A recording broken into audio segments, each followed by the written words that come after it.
Hegel's philosophy of nature. Impact. Paragraph 265. When movement which is external to an inert body, and therefore finite, sets this body in motion and so relates it to another, the two form the momentary unit of a single body, for they are both masses, and only differ quantitatively. It is thus that both bodies are united by movement through the imparting of motion, but as each is to an equal extent presupposed as an immediate unit, they also resist one another. In the relationship between them, their being for self, which is further particularized by the quantum of mass, constitutes their relative gravity. This is the weight as the gravity of a quantitatively distinct mass. It is extensive as the number of weighted parts, and intensive as a specific pressure. As the real determinateness, together with velocity, or the ideal nature of the quantitative determinateness of motion, it constitutes a single determinability, quantitas motus, within which weight and velocity can reciprocally replace one another. Addition. The second moment in this sphere consists in matter being set in motion and finding contact with itself in this movement. Matter is also moved because it is indifferent to place. This is contingent, and all necessity is here posited in the mode of contingency. Later we shall see that the movement of matter is also necessary in existence. In impact, the two colliding bodies are to be regarded as self-motivating, for they conflict over a single place. The body which produces the impact assumes the place of the body at rest. The latter, the body which receives the impact, retains its place by also moving itself and attempting to reassume the place which the other has occupied. It is in the contact produced by the collision and pressure of these masses, between which there is no empty space, that the general ideality of matter begins. It is important to see how this internality of matter arises, for it is always important to see how the notion arrives at existence. Masses create contact by being one for the other, merely because there are two material points or atoms in a single moment of identity, the being for self, of which is not being for self. No matter how hard and inflexible one imagines matters to be, it is always possible to postulate an interstice between. As long as they touch one another, they have positiveness within a unit, no matter how small one imagines this point to be. This is the higher continuity existing in matter, which is not external and merely spatial but real. Similarly, the point of time is the unity of the past and the future, for here there are two in one, and in that they are in one, they are also not within it. The precise nature of motion consists in being in one place, while at the same time being in another, and yet not being in another, but only in this place. To the extent that they are contained in one, masses also have being for self.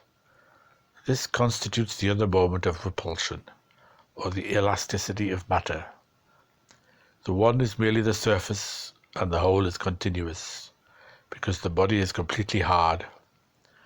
Since only the whole is one, however, the one is unposited, and the body simply gives, or is absolutely soft. By leaving its whole, however, it correspondingly increases the intensity of its oneness. The very softness, the sublation of the body's outwardly exerted force, constitutes the restoration of this force through a return into itself. The immediate reversion of these two sides is elasticity. What is soft also repels. It is elastic. It gives way, but only to a certain extent, and it cannot be driven out of place altogether. It is here that the being for self of matter becomes apparent, and it is by means of this being for self that matter asserts itself as internality, which may also be called force, against its externality, which is here its being for other, that is, the being within it of another. The ideality of being for self consists in another asserting a prevalence within the mass and vice versa.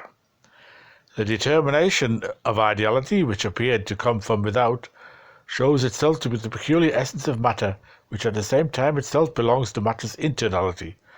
This is the reason why reflective thought makes use of the concept of force in physics. The strength of an impact, as an amount of activity, is merely that by which matter retains its being for self, or resists, for impact is also resistance. Resistance, however, simply implies matter.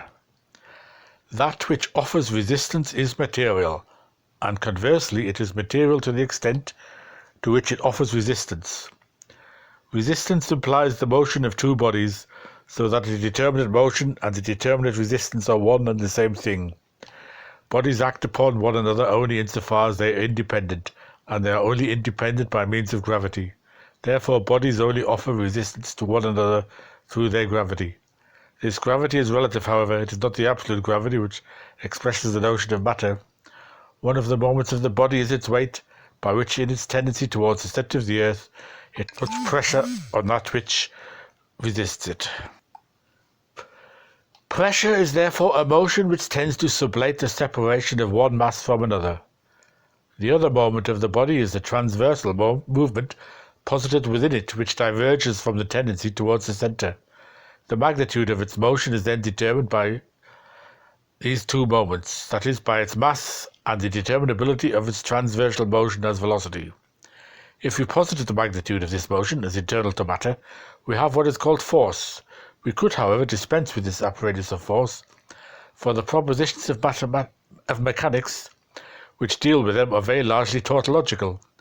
As the determinateness of force is the only determinateness, it is certainly true that we have the same material activity whether the number of material parts is replaced by velocity or vice versa, for material activity only occurs as self-motivating. Yet the real nature of the factor should be only partly, and not wholly, replaced by its ideal nature, and vice versa. If the mass is 6 pounds and the velocity 4, the force is 24, and the force is the same if 8 pounds move at velocity 3, etc.